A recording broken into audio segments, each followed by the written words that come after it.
विषय से जुड़ने के लिए 8वीं, 9वीं, 10वीं, 11वीं इन 4 गाथाओं का पाठ एक बार सभी मिलकर के करेंगे। बोलिए, एक साथ बोलिए।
पुनः एक बार विषय जोड़ने के लिए पीछे 27 नंबर पेज से प्रारंभ करते हैं।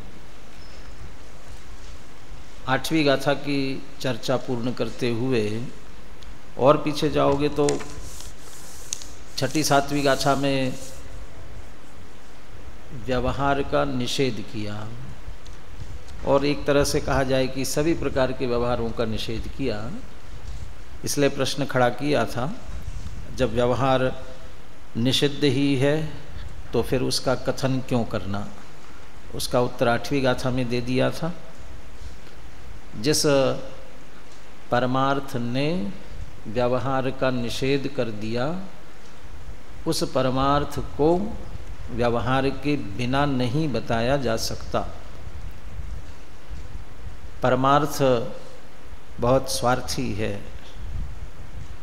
अपना काम निकल गया तो फिर पहचानते नहीं, बस काम निकल गया, दूध में मक्खी की तरह निकाल देते हैं ना।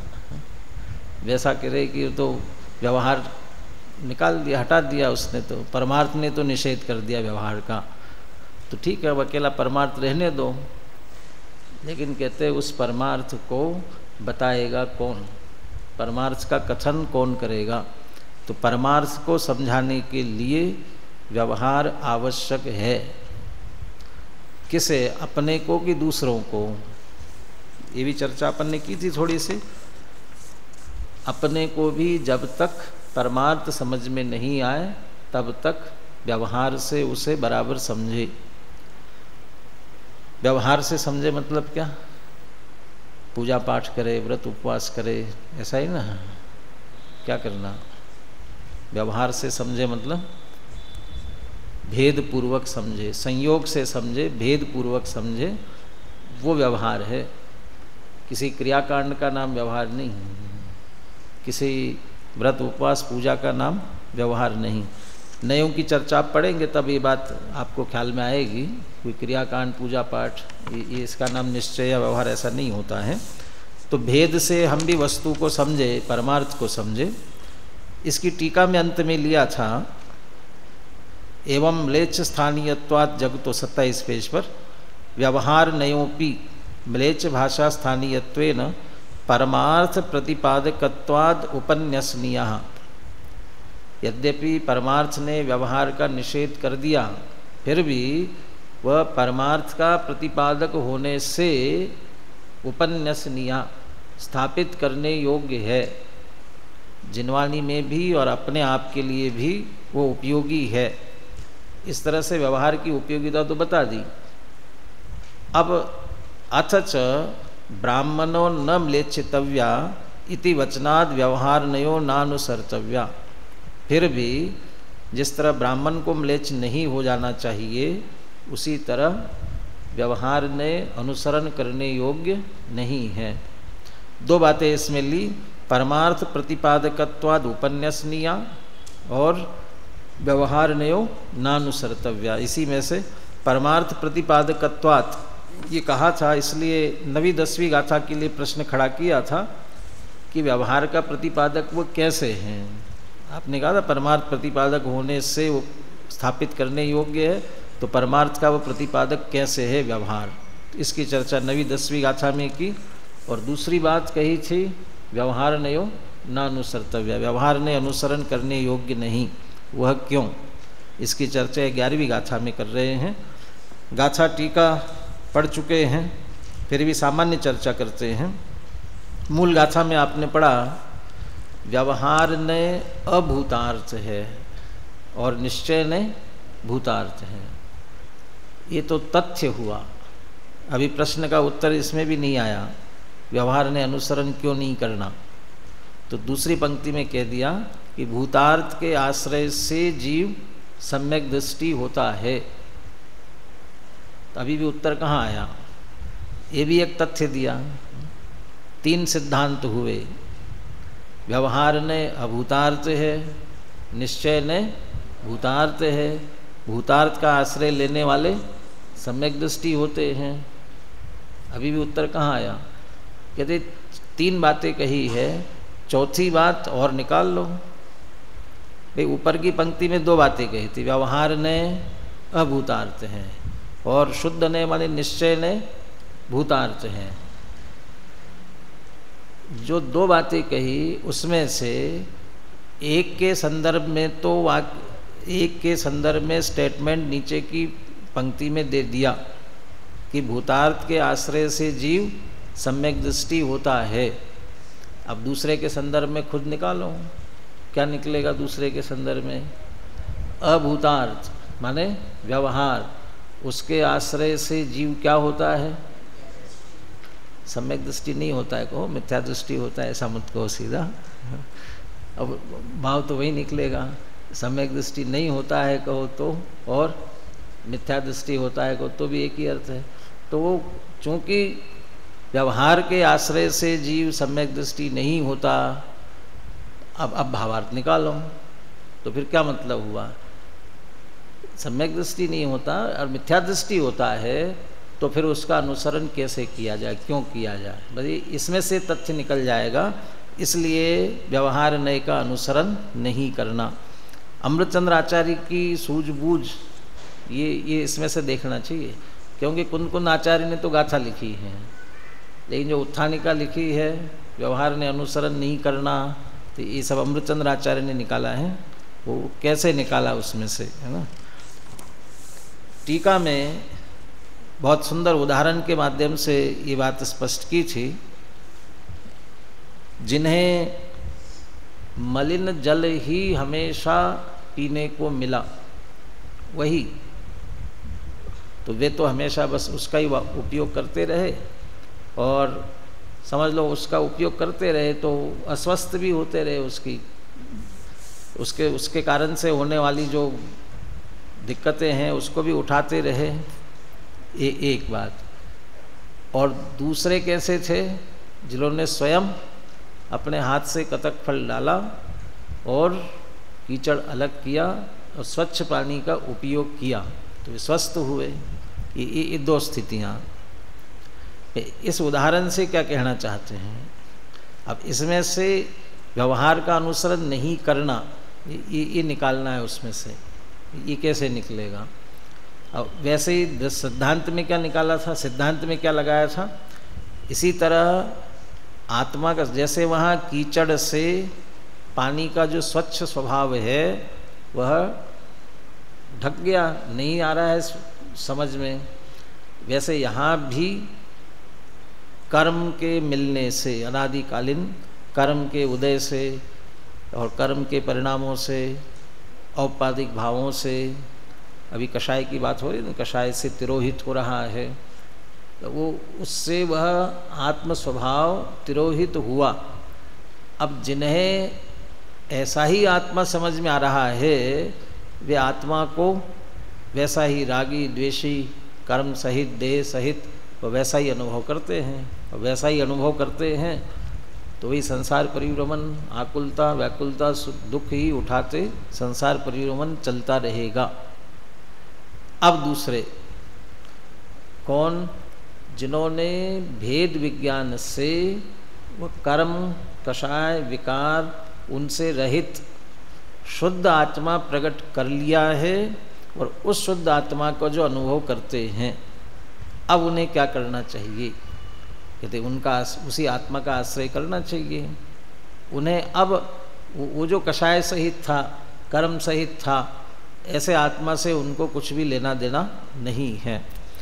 उसमें से ये कहते हैं कदाचित व्यवहार आत्मा को कर्म सहित कहेगा, कषाय सहित कहेगा। किन के लिए? जो बिल्कुल आत्मा को नहीं जानते हैं उनके लिए। और ऐसा कहने वाला व्यवहार उनके लिए कदाचित उपयोगी हो सकता है, परंतु जिन्हें उनसे भिन्न, अंतिम शब्द दिया था प्रत्यगात्मदर्शी, जिन्हें उन सबसे भिन्न, वो प्रत्यगात्मा में कौन कौन से शब्द थे? प्रत्यगात्मा किसको कहा? पर द्रव्य, पर भाव, उनके निमित्त से होने वाले विकारी भाव। अब थोड़ा सा आगे बढ़कर के यहाँ तक कि निर्मल पर्याय से भी भिन्न दृष्टि का विषय जब निकलेगा तो न विभोधि अपमत्तो न पमत्तो, ज्ञान दर्शन चारित्र भी नहीं, गुण भेद भी नहीं, वो भी आएंगे ना उसमें से। क्योंकि एकत्व विभक्त शुद्ध आत्मा या दृष्टि का विषय निकालना है तो प्रत्येक आत्मा में तो अकेले भेद पर से भिन्नता की बात ली, या कहा जाए कि असद्भूत व्यवहार की बात ली प्रत्येक आत्मा में। पर द्रव्य के भाव वो बिल्कुल ही उपचरित असद्भूत है ना, और जो उनके निमित्त से होने वाले विकारी भाव, सद्भूत में लिया तो उपचरित सद्भूत तक ले लिया, लेकिन अनुपचरित सद्भूत वाला जो गुण भेद और निर्मल पर्याय है वो भी निषिद्ध है।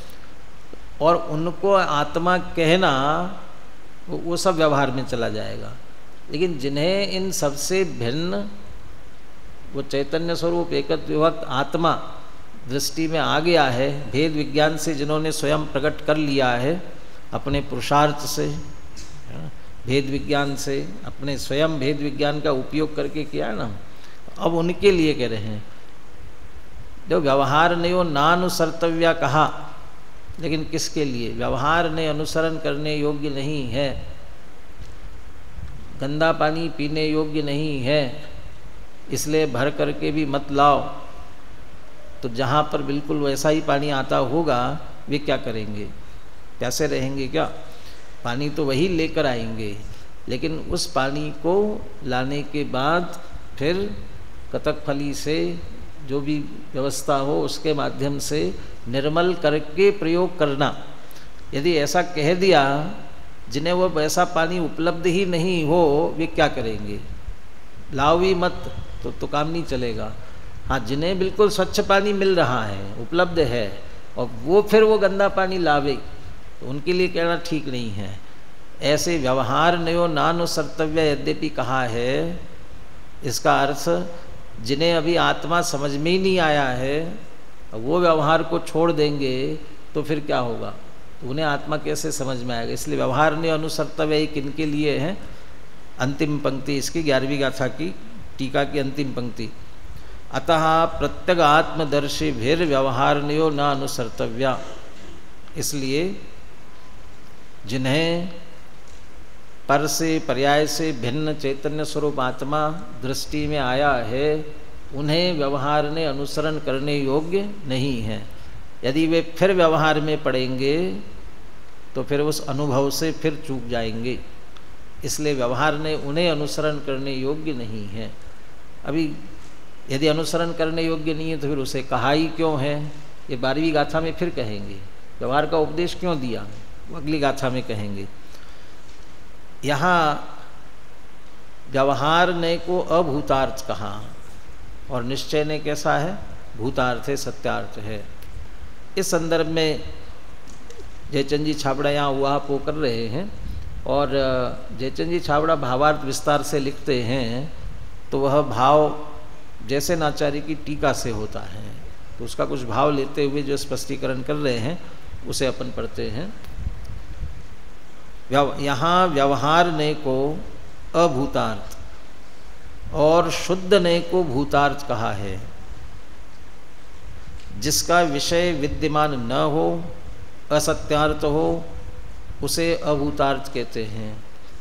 यदि आप बिल्कुल अलग अलग पढ़ोगे ना तो आपको ऐसा लगेगा कि निश्चय व्यवहार बिल्कुल अभूतार्थ है, बिल्कुल झूठा है, तो बिल्कुल फिर उसका क्या उपयोग है। जो झूठी बातों को जिनवानी में क्यों कहा। अरे अभूतार्थ पने का भाव जो अभूतार्थ के साथ और क्या लिख रहे हैं, जिसका विषय विद्यमान न हो, असत्यार्थ हो, तो असत्यार्थ माने तो झूठा ही हुआ। लेकिन उसकी अपेक्षा क्या है कहने की, ये पूरी आगे तक नहीं पढ़ेंगे और बिना पढ़े बिना सोचे समझ लेंगे, मान लेंगे तो दिक्कत खड़ी होगी। उसको असत्यार्थ अभूतार्थ कहने का तात्पर्य क्या है। शुद्ध नय का विषय अभेद एकाकार रूप नित्य द्रव्य है, उसकी दृष्टि में भेद दिखाई नहीं देता, इसलिए उसकी दृष्टि में भेद अविद्यमान असत्यार्थ ही कहा जाता है।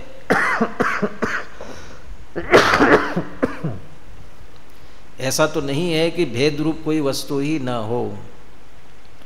ये तो विवक्षा मुख्य गौण इस अपेक्षा से बात की जाए तो शुद्ध नय चूँकि यहाँ मुख्य है, विवक्षित है, और उस विवक्षित की अपेक्षा व्यवहार नय, जब हम शुद्ध नय को भूतार्थ सत्यार्थ कह रहे हैं उस समय व्यवहार नय क्या होगा।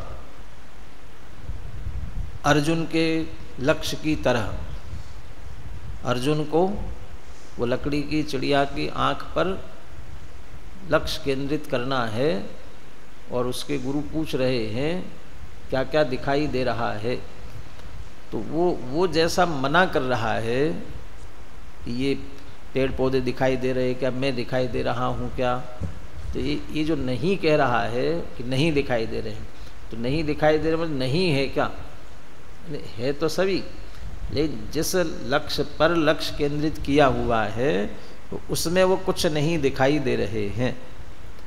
ऐसे ही जिसके आश्रय से, और शुद्ध ने उसको भूतार्थ कहने का भी तात्पर्य क्या है, उसे सत्यार्थ कहने का भी तात्पर्य क्या है। भूतार्थ, अर्थ माने प्रयोजन, अर्थ माने प्रयोजन, तो हमारा प्रयोजन जिससे पूर्ण हो सके ऐसा जो हो वह कहलाता है अर्थभूत। अर्थभूत को भूत आगे पीछे कर दो तो भूतार्थ हो जाएगा। और जिससे हमारा काम होवे वह सत्य। अब बाकी काय का सत्य है, जिससे हमारा काम ही नहीं हो वो कैसा सत्य कहलाएगा। इसलिए हमारे प्रयोजन की अपेक्षा वह भूतार्थ है, वह सत्यार्थ है, वो विद्यमान है।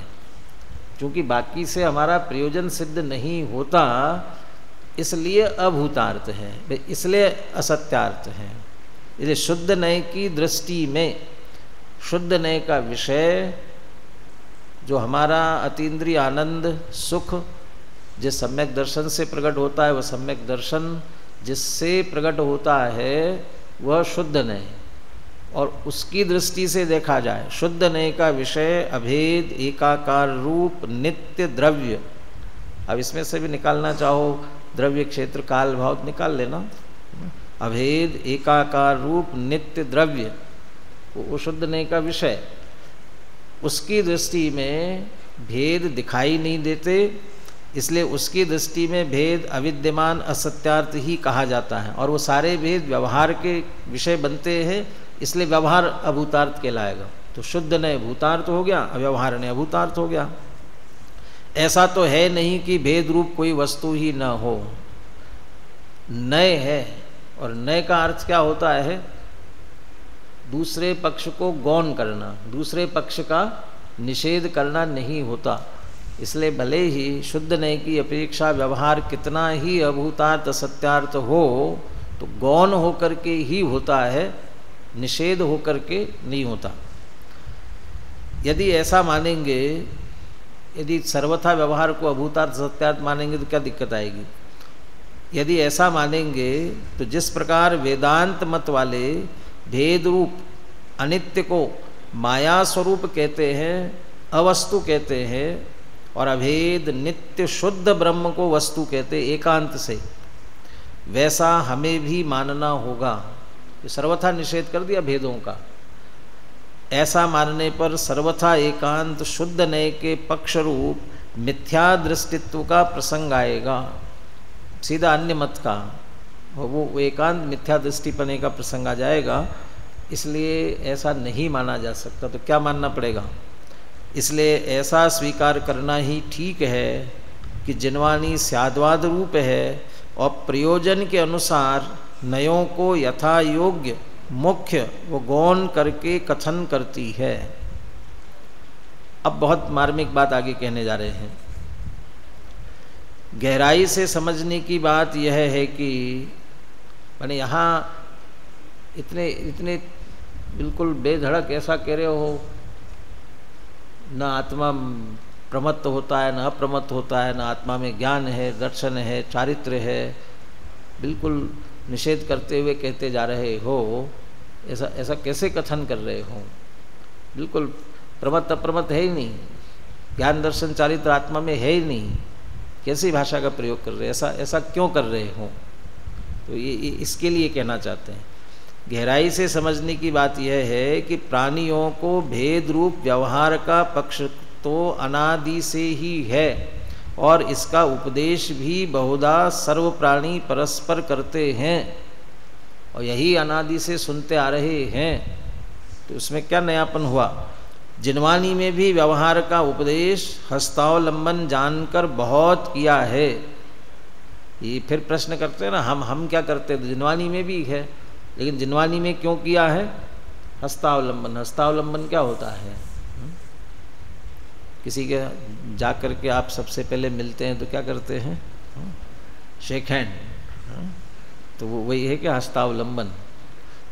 वो शेक हैंड, उसका हिंदी क्या होता है? किसको मालूम है? हाथ मिलाते हो, हस्तांदोलन। तो वो हस्तांदोलन है, आप एक दूसरे को हाथ मिलाते हो। यहाँ हस्तावलंबन का अर्थ क्या? हाथ का सहारा। और हाथ का सहारा मतलब किसको सहारे की जरूरत किसको होती है? जो कमज़ोर हो, चलने में अशक्त हो, तो उसे हाथ का सहारा दे करके चलाते हैं। ऐसे ही जिनवानी में हस्तावलंबन क्या कह रहे हैं? जिनवानी में किसको हाथ के सहारे की जरूरत है? जो बालक है ना, वहाँ भी बालक कहा ना, जो प्रथम है, प्रथमान योग में जिनको प्रथम कहा, और जिन्हें बाल प्रबुद्धे, न्याय शास्त्र में अनेक जगह बाल प्रबुद्धे कहा, वहाँ जो बालक कहा उनको, जिस विषय में जो अनभिज्ञ है, जो जानते नहीं है, जो समझते नहीं है, वह उनको समझाने के लिए। अब कैसे समझाया जाए उन्हें? तो वो अज्ञानी, कम बुद्धि वाले, मिथ्या दृष्टि अज्ञानी, वह उन्हें समझाने के लिए सहारा लिया है व्यवहार का। ये हस्तावलंबन। कलश भी आगे आएगा एक इसका। व्यवहार नय स्यात् यद्यपि प्राक पदव्याम ये निहित पदानाम हंत हस्तावलंब।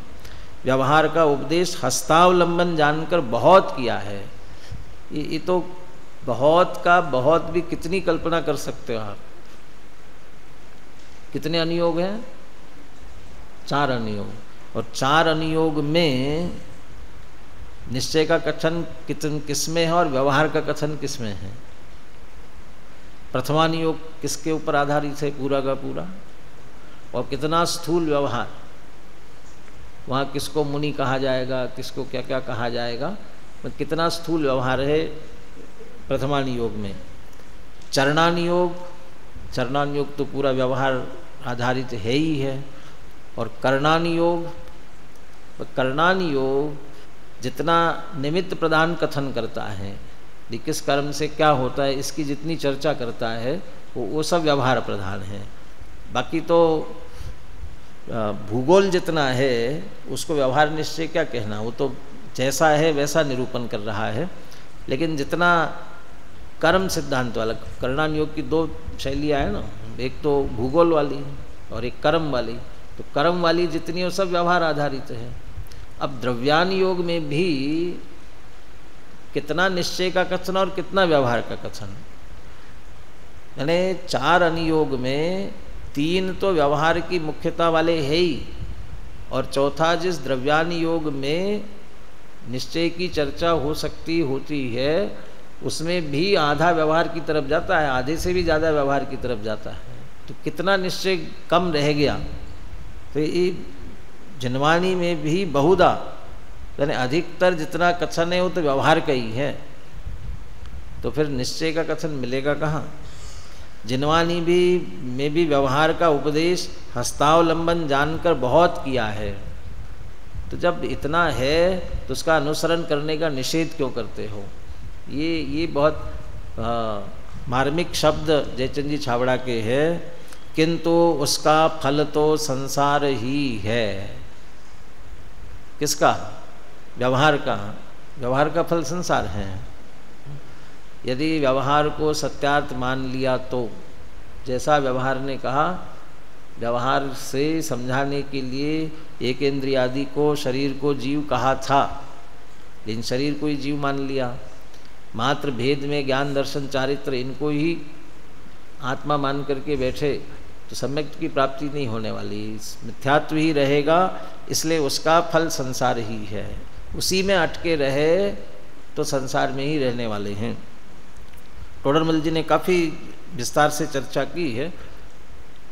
3-4 अध्याय में ही बात करते हुए लिखा है, ये जीव व्यवहार रत्नत्रय तक तो अनेक बार आ जाता है, लेकिन निश्चय रत्नत्रय पे नहीं पहुंचता है, तो फिर बस कुछ काल उसकी अनुकूलता मिल जाती है, मंद कषाय से जो स्वर्गादि की प्राप्ति हो जाती है, और फिर उसके बाद फिर जैसे कि तैसे हो जाता है, फिर संसार परिभ्रमण चलता रहता है। यानी व्यवहार रत्नत्रय तक तो अनेक बार आ जाता है, लेकिन निश्चय रत्नत्रय को प्राप्त नहीं किया, इसलिए संसार चल रहा है। इसलिए व्यवहार का फल तो व्यवहार, उसका फल तो संसार ही है।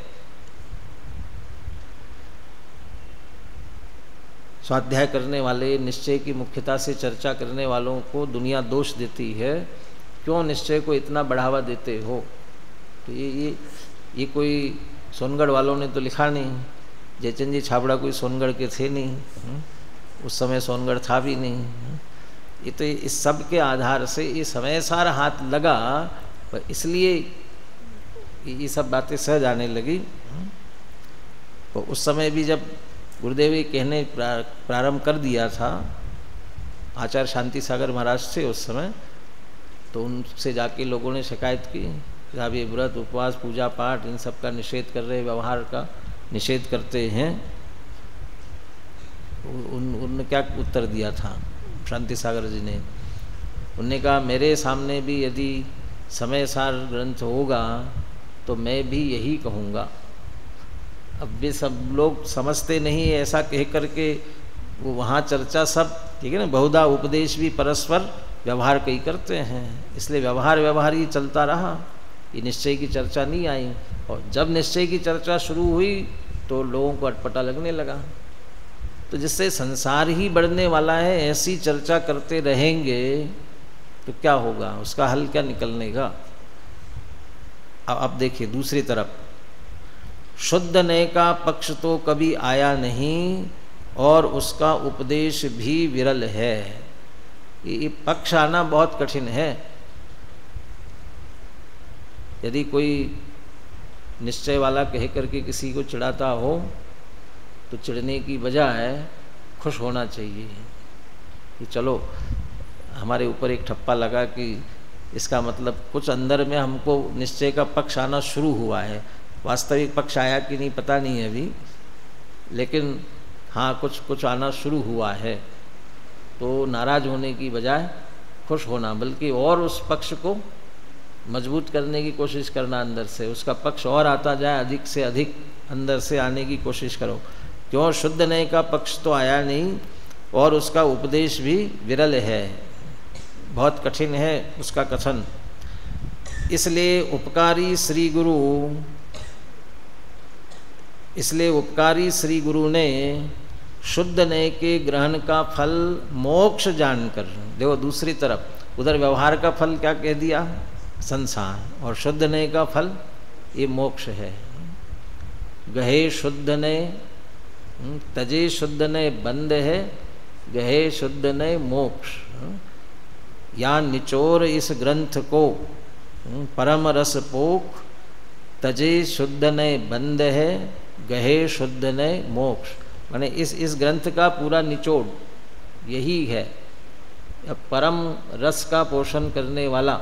बनारस दास जी का छंद है क्या, तजे शुद्ध ने बंद है, यदि शुद्ध ने को छोड़ दिया तो बंद ही बंद है, इसलिए कहा उसका फल संसार। और गहे शुद्ध ने मोक्ष, यदि शुद्ध ने का आश्रय किया, शुद्ध ने का शुद्ध ने के विषयभूत शुद्ध आत्मा का यदि उसका आश्रय किया तो निश्चित रूप से मोक्ष है। इसलिए उसका फल मोक्ष जानकर, तो ये भी गुरुदेव ने नहीं लिखा है, ये भी जयचंद जी छाबड़ा ने लिखा है, शुद्ध ने का फल मोक्ष है।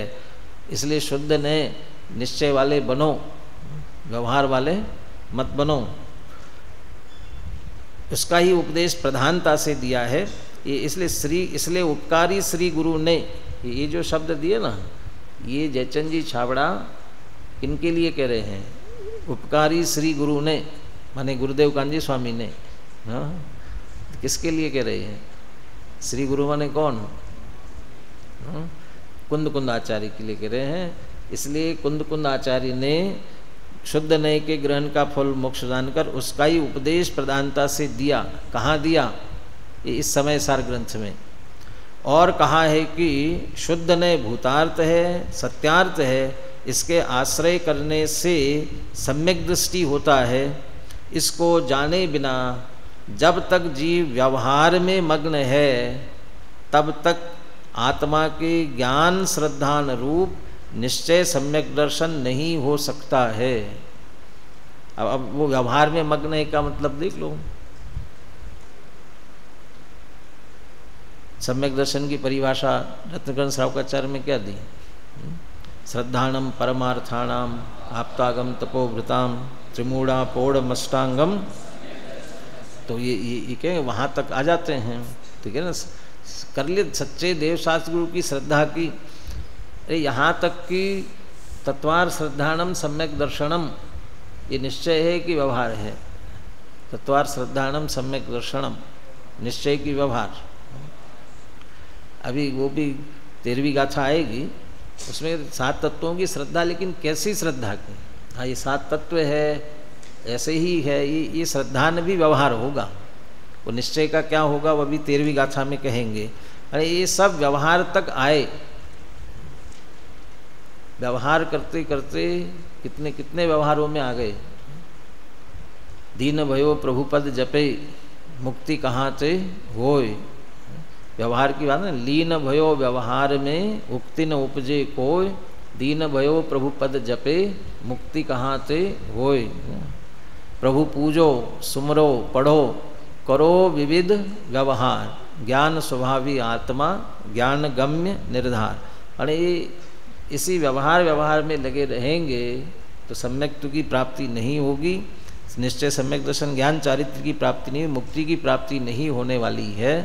बस इसलिए कह रहे व्यवहार नयो नानुसर्तव्या, ये जो सारी चर्चा की इसके लिए कही, व्यवहार नयो नानुसर्तव्या। दूसरा भावार्थ लिखने का उद्देश्य था, व्यवहार को अभूतार्थ कहा तो क्या समझना कि बिल्कुल व्यवहार झूठा है, जैसा व्यवहार कहता है वैसा है ही नहीं। और यहाँ व्यवहार लिया 7वीं गाथा में, आत्मा में ज्ञान दर्शन चारित्र व्यवहार से कहे, तो ये जो भेद रूप कथन किया है, ऐसा भेद है कि नहीं है, ऐसे भेद आत्मा में है, भेद रूप वस्तु नहीं है ऐसा मत समझना। यदि एकांत मानोगे तो मिथ्या दृष्टि अज्ञानी एकांत मत वाले अन्य मत जैसे वैसा एकांत हो जाएगा। इसलिए सर्वथा अभूतार्थ नहीं समझना है।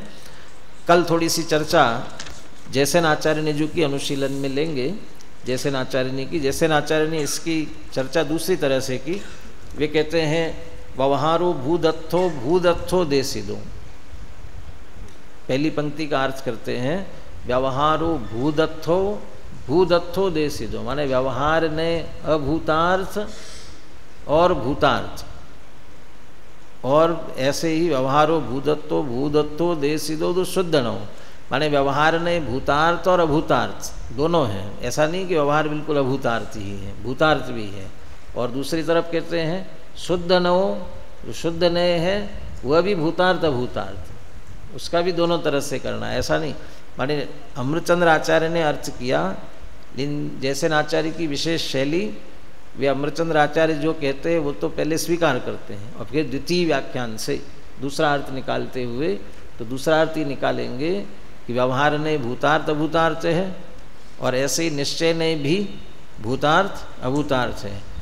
तो लेकिन ये तो बिल्कुल उल्टा हो गया ना, अमृतचंद्र आचार्य से बिल्कुल उल्टा हुआ कि नहीं। लेकिन अभिप्राय समझेंगे तो उल्टा नहीं होगा। जैसे आचार्य के कहने का अभिप्राय क्या है, इसकी चर्चा कल करेंगे। आप अनुशीलन से उसे जरूर पढ़ करके आवे।